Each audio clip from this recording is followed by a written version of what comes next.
అందరికీ నమస్కారం అమ్మ. నా పేరు సుధాకర్ అమ్మ. నేను ఈ మారేడుమిల్లి మండలం మహిళా సమైక్యలోని వెలుగులోని ఏపీఎంగా పనిచేస్తా ఉన్నాను.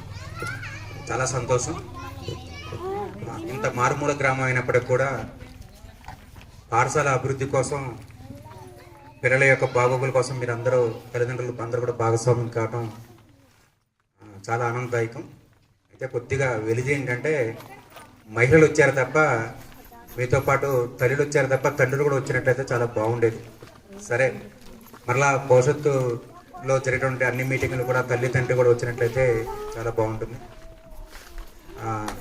ఇక్కడ వాతావరణం కూడా చాలా ఒక మంచి వాతావరణం, ఒక పండుగ వాతావరణం కనిపిస్తూ ఉంది.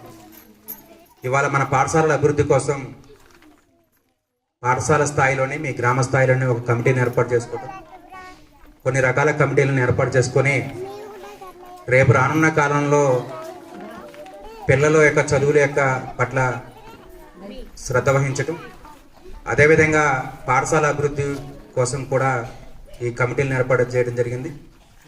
రేపు రానున్న కాలంలో ఈ కమిటీలు కాస్త ఉత్సాహంగా పనిచేసినట్లయితే వచ్చినటువంటి ఉపాధ్యాయులు కూడా మరింత ఉత్సాహంగా పనిచేయడానికి అవకాశం ఉంటుంది.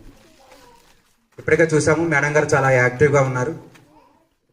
భవిష్యత్తు కాలంలో ఇంకా, ఇప్పుడు నేను పక్కనే వేటుకూరు గ్రామం చూసాము, చాలా మంచి వాతావరణం, ఒక గిరిజన ప్రాంతం అయినప్పటికీ కూడా ఒక మంచి వాతావరణం, ఒక పండుగ వాతావరణంతో పిల్లలందరూ కూడా, తల్లిదండ్రులు అందరూ కూడా ఆటపాటల కార్యక్రమాల్లో పాల్గొని పిల్లల యొక్క బాగోగులు చూడటంలో చాలా ముందున్నారు. చాలా హ్యాపీ. అదేవిధంగా వేటుకూరు గ్రామం ఎలాగైతే ఉందో ఇక్కడ కూడా చాలా బాగుంది. జానకిరెడ్డి గారి ఆధ్వర్యంలో కానివ్వండి, లేదా మన మేడం గారి ఆధ్వర్యంలో చాలా మంచి వాతావరణం ఉంది. భవిష్యత్తు కాలంలో ఇంకా ఈ మంచి వాతావరణం మరింత పెరగాలని కోరుకుంటా ఉన్నాం. ముఖ్యంగా ఇవాళ ప్రభుత్వం ఎన్నో కార్యక్రమాలు గిరిజన అభివృద్ధి కోసం, అదేవిధంగా పిల్లల యొక్క అభివృద్ధి కోసం ఎన్నో కార్యక్రమాలు చేపడతా ఉంది. కాబట్టి ఆ కార్యక్రమాలను అందిపుచ్చుకోవడానికి అధికార యంత్రాంగం ఎంత చేసినప్పటికీ కూడా ప్రజల భాగస్వామ్యం లేనట్లయితే అది కొంత అభివృద్ధిలోకి రావడానికి చాలా కష్టం అవుతుంది. కాబట్టి ఏ కార్యక్రమం కానివ్వండి, అది గ్రామాభివృద్ధి కానివ్వండి, లేదా పాఠశాల అభివృద్ధి కానివ్వండి, ఏ కార్యక్రమం అయినప్పుడు కూడా ప్రజల భాగస్వామ్యం తప్పనిసరిగా ఉండాలి. చాలా బాగుంది. ఇక్కడ మీ పేరెంట్స్ కమిటీ చైర్మన్ గారు అయినటువంటి జానకిరెడ్డి గారు యాక్టివ్గా ఉండటం, అదేవిధంగా రేపు భవిష్యత్తులో మీరు అందరూ కూడా మంచి యాక్టివ్గా ఉన్నట్లయితే ఈ పాఠశాల అభివృద్ధికి కానివ్వండి, పిల్లల చదువుల యొక్క అభివృద్ధిలో కానీ మంచి వాతావరణం ఏర్పడడానికి అవకాశం ఉంది. మారుమూల గ్రామం అయినప్పుడు కూడా ప్రోగ్రెస్ కార్డ్స్ మేడం గారు చాలా యాక్టివ్గా ప్రోగ్రెస్ కార్డు ఇచ్చారు. అమ్మ, ఈ ప్రోగ్రెస్ కార్డు ఇప్పుడు చూసారమ్మా?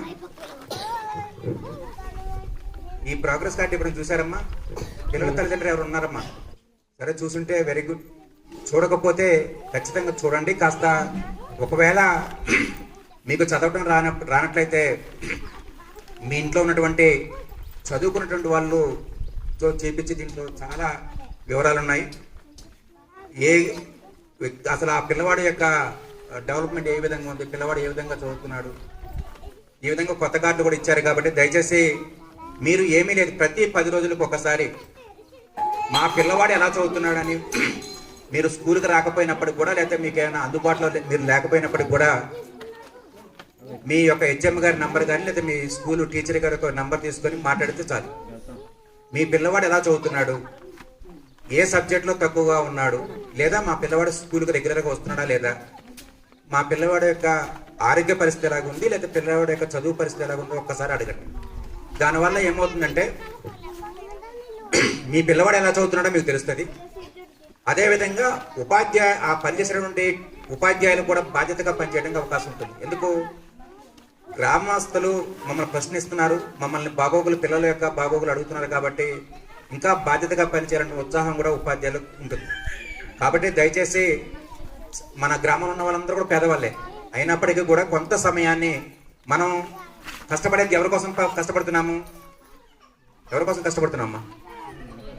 ఎవరి కోసం కష్టపడుతున్నాము? మనం పిల్లల కోసం కష్టపడుతున్నాం. మన యొక్క ఎండనకుండా వానకుండా సంపాదించేటువంటి ప్రతి కష్టం వెనకాల కూడా పిల్లల యొక్క భవిష్యత్తు కాలం అనేటువంటిది మంచిగా ఉండాలనే ఉద్దేశంతోనే కష్టపడతాం. కాబట్టి మీరు ఎంత కష్టపడ్డప్పటికి కూడా ఒక్క వారానికి ఒకసారి కానీ, 10 రోజులకు ఒకసారి కానీ మా పిల్లవాడు ఎలా చదువుతున్నాడని ఒక్కసారి మీరు పాఠశాలకు వచ్చి కానీ, లేదా ఊర్లో ఉన్నటువంటి గ్రామ కమిటీ చైర్మన్ గారి ద్వారా తెలుసుకున్నట్టయితే అది మరింత మంచి అభివృద్ధి చెందడానికి అవకాశం ఉంటుంది. కాబట్టి దయచేసి భవిష్యత్తులో అలా చేద్దామమ్మా. ప్రోగ్రెస్ కార్డ్ చూస్తారా భవిష్యత్తులో?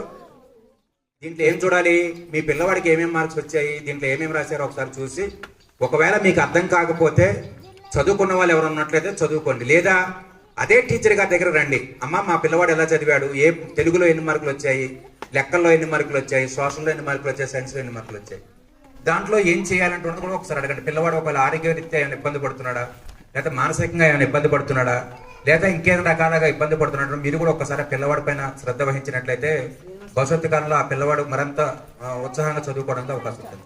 రైట్. అది కాకుండా ఇవాళ ఈ యొక్క స్కూల్లోని మగపిల్లలు ఆడపిల్లలు ఉన్నారు కదమ్మా. రైట్. భవిష్యత్తు కాలంలో ఈ పిల్లలందరూ కూడా పెరిగి పెద్ద కాలంలో ముఖ్యంగా ఇవాళ మన దేశంలో కానివ్వండి, మన రాష్ట్రంలో కానివ్వండి, ఎక్కువగా ముఖ్యంగా మన గిరిజన ప్రాంతంలో కూడా మరింత ఎక్కువగా బాల్య వివాహాలు జరుగుతున్నాయి ఆడపిల్లలకి. కాబట్టి మనం ముందుగా చేయాల్సిన పని ఏంటంటే ఈ బాల్య వివాహాలని మనం అరికట్టాలి. అరికట్టాలంటే మనం ఏం చేయాలి? మంచిగా ముందు ఈ ఆడపిల్లల్ని ఆ వయసు వచ్చే వరకు, పెళ్లి వయసు వచ్చే వరకు కూడా ఎవరం కూడా పెళ్లి చేయకూడదు. అదేవిధంగా పిల్లల్ని మంచిగా చదివించినట్లయితే రేపు భవిష్యత్తు కాలంలో మనం ఈ విధంగా ఇప్పుడు ఎలాగైతే కష్టపడుతున్నాం, ఎండ అనకుండా వాన అనకుండా కష్టపడుతున్నామో అటువంటి కష్టాలు పడకుండా మన పిల్లలు కూడా మంచిగా ఉండాలంటే తప్పనిసరిగా మన పిల్లల్ని బాల్య వివాహాలు ఆడపిల్లల విషయంలో బాల్య వివాహాలు చేయకుండా ఉండాలి. ఆడపిల్లలే కాదు, మగపిల్లలు కూడా 21 సంవత్సరాలు నిండకుండా కూడా మగపిల్లలకు కూడా పెళ్లి చేయకుండా ఉన్నట్లయితే రేపు రానున్న కాలంలో ఆ పిల్లలు ఆరోగ్యవంతంగా కానివ్వండి, విద్యాపరంగా కానివ్వండి, సామాజిక పరంగా కానివ్వండి అభివృద్ధి చెందడానికి అవకాశం ఉంటుంది. రాష్ట్ర ప్రభుత్వం చాలా సీరియస్గా ఉంది ఈ విషయంలో, బాల్య వివాహాలను అరికట్టే విషయంలో. ప్రధానంగా ఏంటంటే బాల్య వివాహాలు చేసిన వాళ్ళదే తప్పు కాదు, ఆ బాల్య వివాహాలను ప్రోత్సహించిన వాళ్ళకు కూడా శిక్ష. ఈరోజు ₹1,00,000 జరిమానా, 2 సంవత్సరాలు జైలు శిక్ష కూడా పట్టడానికి అవకాశం ఉంటుంది. మా పిల్ల కదా, మా ఇష్టానుసారంగా మేము 18 సంవత్సరాలు నిండగానే పెళ్లి చేసుకుంటామంటే కుదరదు. తప్పనిసరిగా 18 సంవత్సరాలు నిండాలి, నిండిన తర్వాత మాత్రమే పెళ్లి చేయాలి. అంతేగాని నా కూతురు కదా, నా కూతురు నేను ఇష్టానుసారంగా చేస్తానంటే కుదరదు. అదేవిధంగా ఆ పెళ్లి కార్యక్రమానికి ఉదాహరణకి ఒక ఇంట్లో బాల్య వివాహం జరుగుతుందనుకో, ఆ బాల్య వివాహానికి హాజరైనటువంటి చుట్టాల మీద కేసు అవుతుంది. అదేవిధంగా ఆ పెళ్లికి వచ్చినటువంటి చుట్టాల మీద కేసు అవుతుంది. అలాగనే ఆ పెళ్లికి ఏర్పాట్లు టెంట్ వేసే వాళ్ళు కానివ్వండి, వంట ఉండే వాళ్ళు కానివ్వండి, వాళ్ళ మీద కూడా కేసు పెడతారు. అంటే ఎంత పకడ్బందీగా వాళ్ళ రాష్ట్ర ప్రభుత్వం ఈ బాల్య వివాహాలను అరికట్టాలని చూస్తుందో, అంటే బాల్య వివాహాల వలన పిల్లలు ఎన్ని రకాలుగా ఇబ్బందులు పడుతున్నాడు, అటు ఆర్థికంగా కానివ్వండి, ఆరోగ్యరీత్యా కానివ్వండి, ఇవన్నీ కూడా ఇబ్బంది పడతా ఉన్నారు. కాబట్టి సరైన వయసు కాకుండా పెళ్లి చేసినప్పుడు ఏమవుతుంది, ఆవిడికి ఆ యొక్క కుటుంబాన్ని నడిపే పరిపక్వత ఉంటుందా? ఉండదు.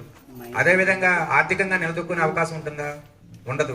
అదేవిధంగా ఆరోగ్యపరంగా కూడా ఆవిడికి ఆ తక్కువ వయసులో పెళ్లి కావడంతో ఆ గర్భం దాల్చిన తర్వాత పిండం కూడా సరిగ్గా జరగకపోవటం, దాని తర్వాత ఈ అమ్మాయి కూడా సరిగ్గా తక్కువ వయసులో పెళ్లి చేయడంతో సరైనటువంటి రక్తం లేకపోవటం, అనేక అనారోగ్యాలకు గురవుతే రేపు భవిష్యత్తులో ఆ పుట్టే పిల్లవాడైనా సరే ప్రమాదానికి గురి కావచ్చు. అదేవిధంగా ఆ తల్లి కూడా అనారోగ్యానికి గురి అయ్యే ప్రమాదం ఉంది.